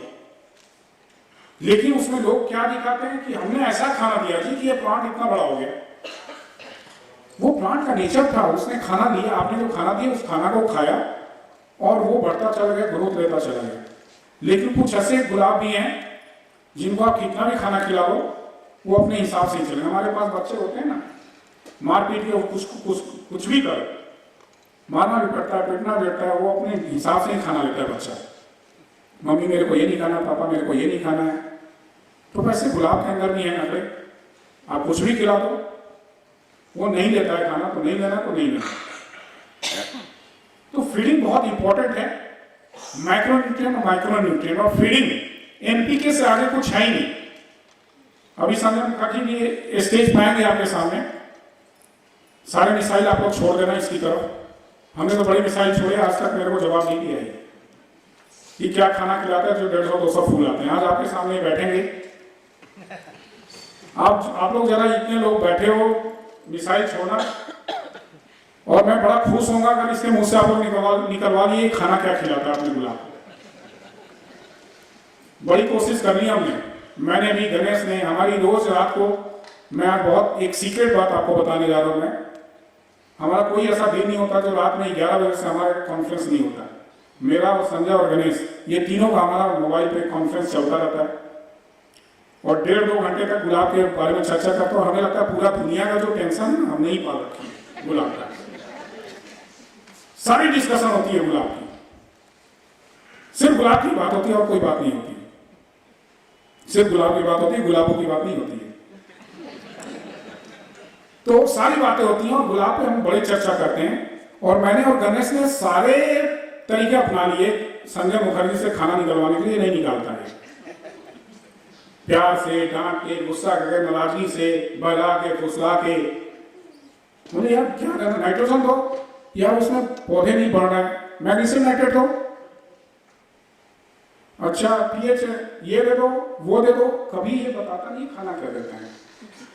जो इनको जो गुरु मानते हैं उनसे भी हम पूछते हैं कि भैया वो खाना क्या देता है तुम्हें, क्या वो फॉर्मूला क्या लगा रखा है उसने। बोला हमें तो देते नहीं, वो फॉर्मूला, वो खाना बना के हमें दे देते हैं, खाना बताते नहीं क्या बनाया हुआ इसने। यानी ये जनाब जो है अपने घर में खाना बना के दे देते हैं किसी को। मेरे को भी भेज रहे थे, हमने जो खाना मेरे को भेज रहे हो दिल्ली, ये कैसे किलो पड़ता है, ये बोला 900 से 1000 रुपये किलो पड़ता है। हमने पैसे भेज दूं, बोला नहीं पैसे मैं तेरे से कैसे लूंगा, तू मेरा दोस्त है, तो बिना पैसे के मैं खाना कैसे लूं इससे, मैं भी इसका दोस्त हूं। तो फिर मैंने लेना बंद कर दिया। तो ये बात मेरे को समझ में आ गई, ये खाना जो है ना घर से बना के सबको देगा, बताता नहीं है ये। आज आपके सामने बैठेगा, आप निकलवाओ, मैं भी बड़ा आप लोग का आभार मानूंगा कि आपने इसके मुंह से खाना निकलवा दिया। बोलता नहीं है ये, लेकिन इतनी बात मेरे को समझ में आ गई है कि नाइट्रोजन, फास्फोरस और पोटास, इससे बाहर कोई खाना है नहीं। एनपीके, नाइट्रोजन प्लांट्स के ऊपर काम करता है, पत्तों के ऊपर, ग्रोथ के ऊपर, इसके हेल्प से खाना एमिनो एसिड वगैरह के थ्रू फोटोसिंथेसिस का प्रोसेस होता है और खाना तैयार करता है प्लांट हमारा। जो फास्फोरस होता है वो मिट्टी के नीचे काम करता है, रूट के ऊपर काम करता है। और जो पोटास होता है ओवरऑल फ्लावर के ऊपर, फ्लावर के कलर के ऊपर, फ्लावरिंग नंबर ऑफ फ्लावर्स के ऊपर वो पोटास काम करता है। ये 3 तरह का खाना ही है गुलाब के अंदर। अब इतने सालों बाद गुलाब उगाने के बाद मेरे को एक चीज समझ में आ गई है कि आप अपना गुरु खुद भी बन सकते हो। वो कैसे? अगर आपको ग्रोथ लेनी है प्लांट के अंदर तो नाइट्रोजन की मात्रा बढ़ा दो। अगर आपको फूल लेना है तो पोटास की मात्रा बढ़ा दो। रूट डेवलप करना है तो फास्फोरस की मात्रा बढ़ा दो। और ये सारी चीजें मार्केट में एनपीके अवेलेबल है। 1261, 12 नाइट्रोजन, 61 फास्फोरस, पोटास 0। 61 फास्फोरस है, इसका क्या मतलब हुआ? जवाब देंगे आप? हाँ जी, रूट। सिंपल हो ना। आप गुरु, आप भी गुरु बन जाओ। हमें क्यों गुरु बनाते हो? मैं तो गुरु बनना भी नहीं चाहता। मैं तो चाहता हूं आपका दोस्त रहूं, आप प्यार अपना देते रहें। गुरु बनाने की जरूरत क्या है? मैंने ऐसा कौन सा काम कर दिया जो मैं गुरु बन गया? गुरु बहुत बड़ा वर्ड है, बहुत रिस्पेक्टेबल वर्ड है। सिर्फ मैंने ये बता दिया फास्फोरस देने से रूट डेवलप होता है और मैं गुरु बन गया। नाइट्रोजन देने से प्लांट के ऊपर ग्रोथ बहुत अच्छा, मैं गुरु बन गया। नहीं, गुरु बहुत बड़ा वर्ड है, बहुत बड़ी मीनिंग है इसकी। ऐसे गुरु नहीं बना लिया करो आप लोग किसी को भी। तो आप अपने आप में गुरु। आपने बोला 61% यानी रूट डेवलप करेंगे ही। अगर रूट आपको डेवलप करनी है तो 1261 दो, और रूट डेवलप होगा तो उसके साथ 12% नाइट्रोजन भी है। इसको डाई हाइड्रोजन अमोनियम फॉस्फेट भी कहते हैं इसको। अगर 5234 है डाई हाइड्रोजन पोटेशियम फॉस्फेट। अगर 5234 है, सॉरी हाँ 5234 अगर है तो ये कहां जा रहा है? हमारा पोटास इसमें है और फास्फोरस भी है, यानी ये फ्लावरिंग की तरफ लेकर जा रहा है। ये इसमें हमने नाइट्रोजन कम कर दिया, हमने 0 कर दिया नाइट्रोजन, यानी ग्रोथ कम होगा, ये फ्लावरिंग ज्यादा करेगा। ये सारा खेल जो है ना, ये कलकत्ता से सीखा हूं मैं। ये संजय तो बताता नहीं है, लेकिन स्टडी हम करते रहते हैं। तो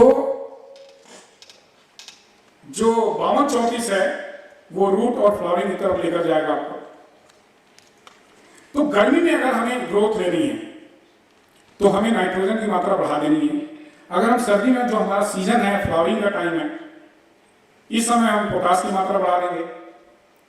लेकिन हमें इस चीज का ज्ञान नहीं है। हम अज्ञानी की तरह गुलाब उगा रहे हैं, कुछ से कुछ खिलाई जा रहे हैं, सभी चीजें कर दे। राहुल जी, ये तो गुलाब हमारा बढ़ ही नहीं रहा है, फूल आ ही नहीं रहे हैं, ग्रोथ हो ही नहीं रहा है। लेकिन हम खिला क्या रहे हैं, ये समझना पड़ेगा। You all are the educated people, सारे पढ़े लिखे लोग हैं आप। तो ये चीजें हमें समझनी पड़ेगी कि हमें कौन सी फीडिंग कब देनी है, हमें किस तरह की फीडिंग देनी है। अगर आप ये चीज समझ जाएंगे तो बहुत अच्छे तरीके से गुलाब उगा सकते हैं। अगर आपको बहुत ग्रोथ चाहिए, गुलाब क्या है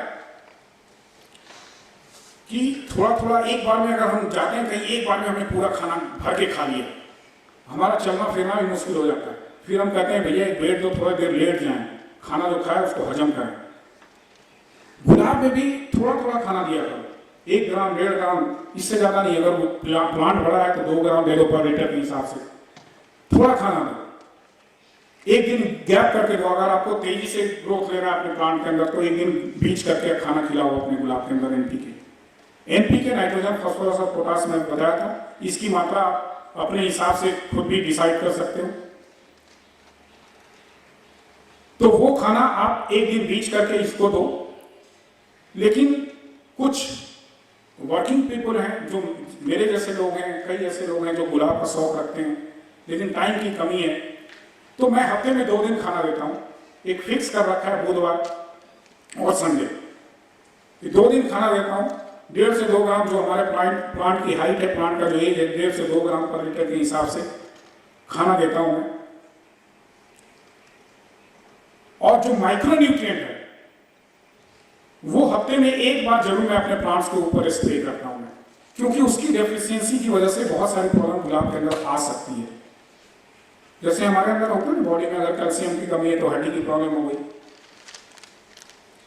कहीं प्रोटीन बढ़ जाता है हमारे बॉडी में, कहीं वो भी हमारे लिए नुकसान है, प्रोटीन ज़्यादा भी हो जाए हमारे बॉडी में वो भी नुकसान है। तो तभी इसको माइक्रो न्यूट्रिएंट कहा जाता है। अगर आयरन की कमी हो गई हमारे बॉडी में तो हमारी हीमोग्लोबिन की प्रॉब्लम आ जाती है, एनीमिया की प्रॉब्लम आ जाती है। प्लांट में आयरन की कमी हो गई तो फोटोसिंथेसिस की प्रॉब्लम आ जाएगी, क्योंकि आयरन के थ्रू ही क्लोरोफिल बनता है और उसमें फोटोसिंथेसिस का प्रोसेस होता है।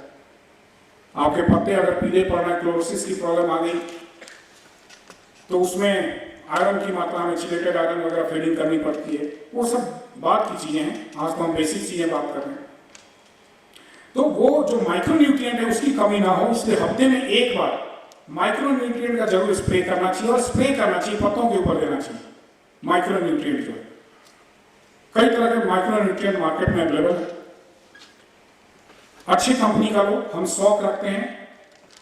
मैं किसी कंपनी का यहाँ पे नाम नहीं लेना चाहता हूं, लेकिन जो भी आप अपना टाइम, अपना मनी, अपना जो हॉबी है, सारा कुछ अपने गुलाब के ऊपर लगा लो, तो जो चीज वो खिलाओ थोड़ा अच्छा चीज खिलाओ। 10-20 रुपए का ही फर्क पड़ता है, इससे ज्यादा फर्क नहीं पड़ता।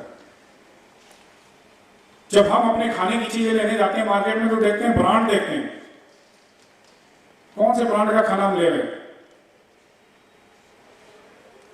अगर जिस ब्रांड का हमें नाम नहीं पता वो लेते नहीं है, दुकानदार कितना भी समझा कर नहीं लेते हैं। तो जो हमारी हॉबी है, जो गुलाब है, उसके लिए हम बिना सोचे समझे खाना कैसे ले लें। तो आप सोच समझ के, अगर खाना का ज्यादा नॉलेज लेना है तो यूट्यूब देख लेना, उसमें सारा खाना डिस्क्राइब किया हुआ। मैं यहाँ पे नहीं बोलूंगा किसी खाने का नाम। तो जो भी है ब्रांडेड खाना लो गुलाब के लिए, और प्रॉपर फीडिंग उनको दो आप। तो ये जो एनपीके है, ये कम से कम हफ्ते में 2 दिन हमें जरूर देनी चाहिए। माइक्रोन्यूट्रिएंट एक बार हमें स्प्रे जरूर करनी चाहिए। वाटरिंग सावरिंग हमें डेली करनी चाहिए। ये बेसिक नीड है गुलाब की। अगर आप प्रॉपर ढंग से खाना इनको खिला रहे हो, अगर प्रॉपर केयर कर रहे हो, तो गुलाब आपके बहुत अच्छे होंगे। अब उसके बाद बात आती है इंसेक्टिसाइड और पेस्टिसाइड। मैंने जैसा बताया कि गुलाब के नखरे बहुत हैं, ये इसके अंदर बीमारी बहुत जल्दी लगती है। आसपास से कुछ पौधों से बीमारी आ जाती है, कुछ इसकी अपनी बीमारियां हैं जो लग जाती हैं। जो कॉमन प्रॉब्लम है यहाँ पुणे में मैं देखता हूँ, यहाँ पे स्केल की बहुत प्रॉब्लम है, जो हमारी हमेशा डिस्कस होती रहती है आपके प्रेसिडेंट साहब से। तो मेरे को पता चला स्केल की बहुत प्रॉब्लम है हमारे दिल्ली में। थ्रिप्स और माइट्स की, थ्रिप्स और माइट हर गुलाब में आता है, चाहे कहीं भी आप गुलाब लगा रहे हैं। थ्रिप्स और माइट्स ये 2 अटैक करते हैं। अगर आप ये केयर नहीं करेंगे तो आपका गुलाब कई महीने पीछे चला जाएगा, फिर आपकी सारी मेहनत वहीं पे खराब हो जाती है। तो जो मैंने ऑब्जर्व किया है कि मैं एक दिन संडे का, हालांकि 10 दिन पे 15 दिन पे इंसेक्टिसाइड पेस्टिसाइड देनी चाहिए, लेकिन जो मेरे पास जो अपना समय, आप अपने हिसाब से अपना समय तय कर सकते हैं आप। तो जो मैंने अपने हिसाब से समय तय किया कि संडे को मैं फ्री होता हूं, मैं संडे के शाम में इंसेक्टिसाइड पेस्टिसाइड वीकली मैं जरूर करता हूं मैं। और इसका भी तरीका है इंसेक्टिसाइड पेस्टिसाइड का। मैं बहुत दवाइयां मैं देखता हूं, कई लोग बोलते हैं उनकी गुरुजी ने ये बताया था ये दवाई ले लो, गुरुजी ने ये बताया था ये दवाई ले लो। मैं तो परेशान होता हूँ, 20-25 तरह के उनके पास इंसेक्टिसाइड पेस्टिसाइड पड़े रहते हैं। इतने पैसे हम खर्च कर देते हैं और काम हमारा कुछ भी नहीं होता है। जो मैंने अनुभव किया, मैं आज अपनी अनुभव आपके साथ शेयर करने बैठा हूं मैं यहाँ पे। जो मैं अनुभव किया हूं, आप सिर्फ 2 दवाई रखो, सिर्फ 2। तीसरा अपनी मन की भी कर लो, एक और रख लो अपने मन से। राहुल जी के मन से 2 रखो, एक अपने मन से रख लो, 3 दवाई रख लो, इससे ज्यादा मत रखो, जरूरत नहीं, बहुत ज्यादा दवाई देने की जरूरत नहीं है। और एक और सजेशन दूंगा मैं, कभी इंतजार मत करो कि गुलाब में जब बीमारी लग जाएगी तब मैं दवाई दूंगा इसको। वो हमें बीमारी लगने नहीं देनी है। अगर बीमारी लग गई तो फिर आपका महीने 2 महीना पीछे चला जाना है प्लांट, आपके सारे शौक वहीं पे खत्म हो जाने। बीमारी हमें लगने नहीं देनी। और उसके लिए पेस्टिसाइड वगैरह हमें इंसेक्टिसाइड पेस्टिसाइड करना पड़ेगा। यहाँ पे जरूरी है मैं इस कंपनी का नाम लूँ मैं, और ये आपके पुणे से ही मेरे को मिला था, ये मैं बहुत परेशान था। ये एक जोड़स, एक ऐसी दवा थोड़ा महंगा है, जरूर मैं मानता हूं ये महंगा है। आप एक जोड़स, हालांकि ये क्लेम करते हैं ऑर्गेनिक है, लेकिन मेरे को नहीं पता कि ये कितना ऑर्गेनिक कितना ऑर्गेनिक नहीं है। जो एक जोड़स है 1.5 ml पर लीटर के हिसाब से आप इवनिंग टाइम स्प्रे किया करो। इवनिंग टाइम क्यों, कोई बता सकता है जी? शाम को आते ज्यादा खाना खाने नहीं, शाम को आते हैं, पेश तो हमेशा बैठे होते हैं, आपको गुलाब के पौधों के नीचे ही बैठे होते हैं जी। सर ड्राई हो जाता है, सुबह करेंगे तो दिन में, और रात का इफेक्ट पूरा रहेगा उसका। नहीं, ऐसा भी कुछ नहीं है। हाँ जी, बोलिए बोलिए। बटरफ्लाइज के लिए प्रॉब्लम। हाँ एग्जैक्टली, मॉर्निंग टाइम में जो हनी से जो बेनिफिशियल बीज हैं, जो हनी बीज हैं या कुछ भौरे हैं, वो आपके गुलाब का मजा लेने आते हैं सुबह में, शाम में नहीं होते हैं, वो 12-1 बजे तक ही होते हैं। वो भौरे आप जो गुलाब उगा रहे हो ना, आप देखोगे जहाँ पे आपके गुलाब हो कहीं आसपास में मधुमक्खी के छत्ते भी लग जाते हैं, मेरे घर में तो लगे हुए हैं। जो भौरे हैं, जो मधुमक्खियां उस वक्त आपके गुलाबों पे उड़ रही होती है, घूम रही होती है, वो मजे ले रही होती हैं आपके गुलाब के, बड़ी खुशी होती है। हम वीडियोस भी बनाते हैं, फोटो भी लेते हैं, तितलियां भी आगे बैठती हैं। वो सुबह का टाइम होता है, और सुबह के टाइम में इंसेक्टिसाइड पेस्टिसाइड अगर आप डाल रहे हो तो वो बेचारे मर जाते हैं। हमें उनसे कोई दुश्मनी नहीं, उनसे हमें कोई नुकसान नहीं है। ये नेचुरल फर्टिलाइजेशन का भी काम करते हैं, जो बीज होती हैं। तो कोशिश करनी चाहिए कि 4 बजे के बाद और अंधेरा होने से पहले हमें इंसेक्टिसाइड पेस्टिसाइड करनी चाहिए। हो सकता है कोई और भी कारण हो, जो मेरे को कारण समझ में आता है यही है। तो शाम के टाइम में हम इंसेक्टिसाइड पेस्टिसाइड करें, और हफ्ते में 1 बार जरूर करें।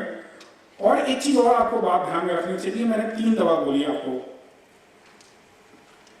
एक तो एक जोड़स, अगर एक जोड़स आपको आपकी जेब पे भारी पड़ रहा तो एक जर्मन टेक है, हालांकि एक जोड़स से लीव्स वगैरह पे भी ग्रोथ प्रोमोटर नहीं है, लेकिन जर्मन टेक ग्रोथ प्रोमोटर नहीं है। आप जर्मन टेक भी यूज कर सकते हैं। आप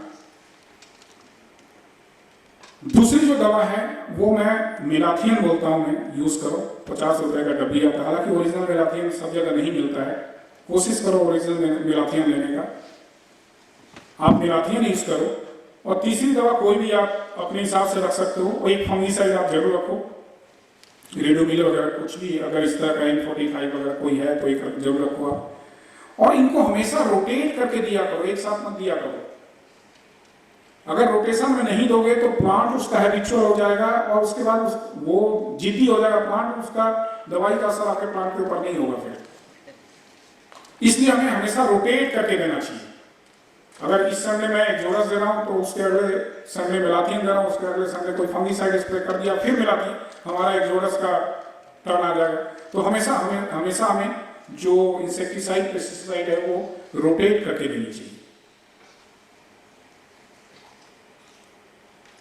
तो एक जोड़स आप एक जरूर रखो, एक मेलाथियन आप रखो। जो स्किन की प्रॉब्लम है, अगर आप रेगुलर मेलाथियन आप अगर कर रहे हो तो मैं समझता हूं आपके प्लांट के अंदर स्किन की प्रॉब्लम खत्म हो जाएगी, अगर सही मायने में ओरिजिनल मेलाथियन अगर आप स्प्रे करो।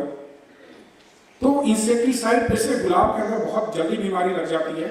अगर आप प्रॉपर इंसेक्टिसाइड या पेस्टिसाइड अगर आप नहीं कर रहे तो ये सारी प्रॉब्लम आ सकती है। तो ये हमेशा आप करते रहो। और आपके महाराष्ट्र के हैं सुरेश पाटिल जी, जिनके मैं 2016 में जब आया था, मैं यहाँ पे 2016 में जी, तो यहाँ से मेरे को ताकत यहीं पुणे से ही मिला था मेरे को, और मैं उसको यूज करता हूँ, उसका बेनिफिट बहुत मेरे को मिला। आपके महाराष्ट्र का ही है वो दवा, उसमें सॉरी वो माइक्रो न्यूट्रिएंट सारा कुछ उसमें मिला हुआ है। तो ये सारी चीजें आप करो, आपके गुलाब बहुत अच्छे हो सकते हैं। These are the basic thing जो हमें सीखनी चाहिए, समझनी चाहिए। और अगर आप इसको फॉलो कर रहे हो, जो बेसिक इंग्रेडिएंट्स हैं इसको अगर आप फॉलो कर रहे हो, तो डेफिनेटली आपके गार्डन में बहुत अच्छा गुलाब हो सकता है। और लास्ट में मैं एक चीज़ कहूँगा, मैं आपको स्क्रीन पे दिख रहा होगा, एक मास्टर फीडिंग मेरे हिसाब से एक मैंने तैयार किया हुआ है। अगर आपके पास टाइम नहीं है, बहुत बिजी हैं आप, एनपीके वगैरह माइक्रोन्यूट्रिएंट इतना स्प्रे नहीं कर सकते, तो ये मास्टर फीडिंग का ये सारा एक मिक्सर बना के आप एक कंटेनर में रख लो और हफ्ते में एक बार कि कोई भी मीडिया हो, चाहे कोकोपीट हो या सिंडर हो या सॉइल हो, कोई भी मीडिया हो, 1 चम्मच डाल दिया करो। और इसको डालने के बाद नहीं कुड़ाई करनी है, कुड़ाई से पहले कर लिया करो। कुड़ाई करने के बाद इसको अप्लाई करो। और ये these are the slow releasing fertiliser, जैसे जैसे पानी दोगे ये घुल के नीचे जमीन में जाते रहेंगे और उनको प्लांट को खाना मिलता रहेगा। लेकिन माइक्रोन्यूट्रिएंट आपको स्प्रे हमेशा करना पड़ेगा। तो इसके साथ में जो अपना अनुभव है वो यहीं पे खत्म करता हूँ। एक क्वेश्चन सेशन है, जिनको भी जो सवाल करना है आप मेरे से इससे रिगार्डिंग जिसको जो भी सवाल करना है आप मेरे से पूछ सकते हैं, डिस्कस कर सकते हैं। कोई सवाल नहीं? शायद मैं बहुत अच्छा टीचर हूँ, मैं सबको समझ में आ गया सारी बात। जी, फ्लावरिंग का टाइम क्या रहेगा? फ्लावरिंग का टाइम दोपहर में मैंने आपको बताया कि गुलाब को अपने हिसाब से आप ढाल सकते हो। मेरे को रात में 10 बजे टाइम मिलता है, मैं रात में 10 बजे आके, लेकिन हाँ अगर सर्दी का मौसम है तो रात में फ्लावरिंग वाटरिंग नहीं करनी चाहिए, पत्ते के ऊपर फंगस लगने का चांस होता है। तो सर्दी के मौसम में हमें सुबह के टाइम में ही फ्लावरिंग और वाटरिंग करनी चाहिए। गर्मी में आप कभी भी कर सकते हो, लेकिन सर्दी के मौसम में आपको सुबह में ही फ्लावरिंग और वाटरिंग करनी चाहिए, जिससे फंगस लगने के चांस कम होते हैं। जी, और मल्टीफ्लोरा जो ये रहता है रूट स्टॉक, जी और जो जंगली रहता है जी, तो उसमें क्या बेटर रहता है? Which is better? ये देखिए, ये जो रूट स्टॉक है, हमारे कंट्री में कई तरह के रूट स्टॉक यूज किए जाते हैं। जो इंडिका है, जनरली जो हमने ऑब्जर्व किया, जो हम डिस्कस करते हैं, इंडिका जो है ग्राउंड के लिए, जमीन के लिए इंडिका ज्यादा अच्छा होता है। पॉट कल्चर के लिए मल्टीफ्लोरा ज्यादा अच्छा होता है। जी बिल्कुल। जी मैडम, थोड़ा सा प्रूनिंग या कटिंग के बारे में बताइए। प्रूनिंग और कटिंग, देखिए प्रूनिंग तो बहुत इंपॉर्टेंट बात है। प्रूनिंग, ट्रिमिंग, डेड हेडिंग, ये 3 तरह की चीजें हम गुलाब के अंदर करते हैं। जो प्रूनिंग है, और मेरे को बड़ा सरप्राइज लगता है, आपके पुणे के अंदर प्रूनिंग 2 बार होती है जी। तो आप अपने हिसाब से, मैंने बताया ना, आप अपने क्लाइमेटिक कंडीशन के हिसाब से अपने गुलाब को केयर करें। आप, मैंने स्टार्टिंग में ही बताया था। जब ज्यादा फ्लावरिंग रहता है जी, मैं वही बता रहा हूँ मैडम। तो प्रूनिंग जब होती है, प्रूनिंग आप 2 बार करें। प्रूनिंग जो है ग्रोथ रेगुलेटर का काम करता है, स्टिमुलेट करता है, ग्रोथ को स्टिमुलेट करता है। जितना आप प्रूनिंग करते हैं, जितना आप उसके आप प्रूनिंग करेंगे, उसके जो आगे के ग्रोथ को कट करेंगे तो उसके साइड से और ब्रांचेस निकलते हैं। तो प्रूनिंग आपके पुणे में 2 बार प्रूनिंग होता है। जो ट्रिमिंग होता है, मैंने अभी पीछे एक वीडियो भी बनाया था कि जो डेड हेडिंग होता है, that is also like of trimming. हम डेड हेडिंग को ट्रिमिंग कर सकते हैं, लेकिन हर ट्रिमिंग डेड हेडिंग नहीं होता है। डेड हेडिंग यानी कि जब हमारा फूल खत्म हो जाता है तो उसको हम कट कर देते हैं। तो जब कट कर देते हैं तो साइड से और ब्रांच निकलने शुरू हो जाते हैं। ट्रिमिंग हम कभी भी देखते हैं, अगर ब्लाइंड सूट आ रहा है तो थोड़ा ट्रिम कर देते हैं, उससे भी साइड ब्रांचेस निकलने शुरू हो जाते हैं। और जो डेड हेडिंग में मैंने बताया था पीछे, शायद आप लोगों ने देखा भी होगा वीडियो में, जो डेड हेडिंग हमें करनी चाहिए। आप जब गुलाब को आप देखते हो, जहाँ फूल निकलता है उसके नीचे से 3 लीफलेट होते हैं, फिर 5 लीफलेट होते हैं। तो जो 5 लीफलेट जहाँ से आता है उसके नीचे से हमें कट करनी चाहिए। तो ये आप ट्रिमिंग तो आप किसी भी स्टेज पे कभी भी आप कर सकते हो। ट्रिमिंग और प्रूनिंग हमारा ये चलता रहता है। ट्रिमिंग और डेड हेडिंग, सॉरी, ट्रिमिंग और डेड हेडिंग हमारा पूरे सीजन में चलता रहता है। लेकिन जो प्रूनिंग होती है, मैं दिल्ली में या दूसरे स्टेट में देखता हूँ, प्रूनिंग एक टाइम नहीं होता है। जब मौसम हमारा तैयार होता है, गुलाब का जब मौसम आता है उसके पहले हम लोग प्रूनिंग करते हैं। और प्रूनिंग करने के बाद कई बार प्रूनिंग ऐसा भी होता है, जो लोग शो में गुलाब लेके जाना चाहते हैं वो उसके हिसाब से प्रूनिंग करते हैं। और प्रूनिंग करने के बाद गुलाब का अलग अलग, हर गुलाब का अलग अलग एक टाइम पीरियड होता है। कोई 30 डेज में फूल दे देता है, कोई 45 डेज में देता है, कोई 40 डेज में देता है। तो 100 के हिसाब से भी आप प्रूनिंग कर सकते हैं आप अपने गुलाब की। और अगर नहीं 100 के हिसाब से नहीं प्रूनिंग करनी है तो आप जो देखते हो कि हमारा जब डे और नाइट का टेम्परेचर अगर 10 डिग्री का टेम्परेचर डिफरेंस आ जाता है तो उस समय जनरली हमें प्रूनिंग कर देनी चाहिए। गुलाब को हार्ड प्रूनिंग मैडम, जो हार्ड प्रूनिंग है फॉरेन कंट्रीज में जो क्राइटेरिया है हार्ड प्रूनिंग का, वो 2 से 2.5 फुट के अंदर में वो सारा प्लांट्स कट कर देते हैं सारा। सूट होता है? हाँ जी, गुलाब को हार्ड प्रूनिंग सूट होता है? डिपेंड करता है कि आपका गुलाब पॉट में है या जमीन में। अगर जमीन में है तो हार्ड प्रूनिंग चलता है, लेकिन पॉट में हमें हार्ड प्रूनिंग नहीं करनी चाहिए, अवॉइड करनी चाहिए हार्ड प्रूनिंग। जी, थैंक यू सर। वेलकम।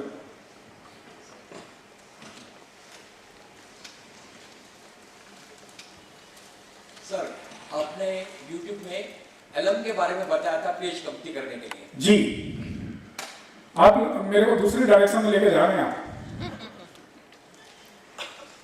उसके बारे में पूछना है। अभी ना नीचे बैठे हुए 2-3 लोग और वेट कर रहे हैं कि आप उनसे भी सवाल करें। ठीक है, चलिए मैं बता देता हूँ, आपने जब सवाल किया है, देखिए एलम जो होता है वो जो फिटकिरी जिसको हम कहते हैं, बैठ जाइए सर, वो जब अगर आपके पानी का पीएच अगर ज़्यादा है तो उसको कम करने के लिए हम यूज़ कर सकते हैं 1 से 1.5 ग्राम पर लीटर के हिसाब से मिला के। और जनरली फिटकिरी जो है होता है थोड़े बड़े बड़े में होता है वो, तो आप थोड़ा ना पानी में ऐसे से थोड़ा उसको घोलने की कोशिश करेंगे तो आप देखेंगे पानी का पीएच डाउन चला जाए, तो वो आप कर सकते हैं। विनेगर यूज़ कर सकते हैं, सल्फ्यूरिक एसिड भी लोग यूज़ करते हैं, लेकिन मैं वो नहीं कहूँगा कि सल्फ्यूरिक एसिड आप यूज़ करें। जो सल्फ्यूरिक एसिड हमारे स्किन को जला देता है, तो प्लांट तो हमारे से बहुत कोमल है, तो उसको सल्फ्यूरिक एसिड नहीं देनी चाहिए, अवॉइड करनी चाहिए। उसके अलावा भी कई ऐसी चीज़ें हैं जिनके थ्रू हम पीएच कम कर सकते हैं अपने पानी का। और अगर मैं आपको बताया अगर ज़रूरत नहीं है तो हमें ये सब चीज़ें यूज़ करने की ज़रूरत नहीं है। अगर आप पानी का पीएच आपका सही है तो फिर हमें क्यों यूज़ करना है। अगर आपको फिर भी लगता है कि नहीं हमारे पीएच की प्रॉब्लम है, हमारे पास कोई मशीन नहीं है देखने के लिए या कुछ ऐसी प्रॉब्लम आती है, तो महीने में एक बार कभी डिस्प्लिन की गोली होती है, डिस्प्लिन जो टैबलेट हम खाते हैं, वो 10 लीटर में एक टैबलेट आप पानी में डाल कर घोल दीजिए और एक बार आप अपने गुलाब के अंदर डाल दिया कीजिए, तो उससे भी जो पीएच है वो उससे भी मेंटेन रहेगा। तो बहुत ज़्यादा इस पर हमें एक्सरसाइज करने की ज़रूरत नहीं है, लेकिन अगर आप पहले से अगर आपका पानी का टीडीएस और पीएच ठीक है तो बहुत ज़्यादा इसमें हमें घुसने की ज़रूरत नहीं है सर। जी, टीडीएस काउंट करने का कोई तरीका तो नहीं है मैडम, अभी तक मेरे को नहीं पता चला। उसके लिए आरओ वाले को आप बेवकूफ बना सकते हो। अब कैसे बेवकूफ बनाओगे वो मैं बता देता हूँ। आप आरओ वाले को फोन करो कि मेरे को मशीन लगानी है, आगे मेरे घर का टीडीएस चेक कर लिया, वो दौड़ा हुआ भागता हुआ आएगा, उसके मशीन बिक नहीं रहे आजकल। घर में जो एरो है उसका पानी डाल सकते हैं। आप कितना पानी डालोगे, इतना सावरिंग और वाटरिंग करनी होती है गुलाब को, कितना डालोगे आप? आपका जो आरओ का पानी है घर में उससे काम चलेगा। अगर 1-2 प्लांट है तो फिर तो काम चल जाएगा, लेकिन अगर आपके प्लांट बहुत ज्यादा है, नंबर ऑफ प्लांट्स ज्यादा, तो फिर आप कितना पानी आरओ का यूज करोगे आप? तो टीडीएस एक बार चेक करवा लो आप अपने एरिया के किसी भी एक्वागार्ड वाले से या आरओ वाले को फोन करो, वो आके टीडीएस चेक कर जाएगा आपके गार्डन में। जी सर अगला सवाल यहाँ से। सर मेरे 2 क्वेश्चन है। जी, एक तो पहला बेसिक क्वेश्चन है, जब पौधा खरीदने जाती हूँ, मैडम जब मैं पौधा खरीदने जाती हूँ तो क्या देखना चाहिए मुझे कि ये मेरे घर पे आके अच्छे से पहली बात ये देखो कि मैं एक चीज कहूंगा कि आप गुलाब लगाते हो एटलीस्ट पता होना चाहिए कि आप कौन सा गुलाब लगा, उसका नाम क्या है, एटलीस्ट हमें पता होना चाहिए। क्योंकि हर चीज में हमारे अगर आप सीरियस रोज ग्रोवर हो तो ये मैं सजेशन दूंगा कि आप पहले ये देख लो कि गुलाब, पहले तो ये देखो आपको आपके गार्डन में कौन सा गुलाब सूट करता है, फ्लोरीबंडा चाहिए। उससे पहले भी ये जरूरत है कि आपको कैसे गुलाब पसंद है, आपको एचटी पसंद है, फ्लोरीबंडा पसंद है, या आपको मिनिएचर पसंद है। और अगर जो चीज़ आप लेने आप माइंड सेट करके जाओ कि मेरे को जाकर क्या लेना है। दूसरी बात, कोशिश करो कि अगर उसका गुलाब का नाम है तो बेहतर होता है, उससे एटलीस्ट उसका कैरेक्टरिस्टिक आप जान सकते हो, समझ सकते हो, पढ़ सकते हो, उसको ग्रो करने में आपको आसानी हो जाएगी। अगर आपको पता है कि किस ब्रीड का ये गुलाब है, क्या इसका नेचर क्या है, गूगल कर सकते हो या अपने जान पहचान में किसी से पता कर सकते हो कि इसको खाना कितना चाहिए, इसको पानी कितना चाहिए, तो उसको गुलाब उगाने में आसानी हो जाती है। उसके अलावा जो प्लांट में आप बेसिकली देखते हैं, मुझे जो प्लांट अगर मिल जाता है कोई मेरे पसंद का, तो फिर मैं तो देखता हूँ कि सिर्फ इसकी छोटी सी आंख में निकली हुई है तो चलेगा। ये आशीष मोरे जी यहाँ बैठे हुए, इनका एक गुलाब पसंद था मुझे, और आप विश्वास नहीं करो, उसके अंदर पूरी एक सूखी डंडी, हरी डंडी थी, उसका आंख बहुत छोटा था, बहुत छोटा। इनके पीछे पड़ा हुआ था वो गुलाब का नाम है, इनको याद है या नहीं, माउंट एवरेस्ट।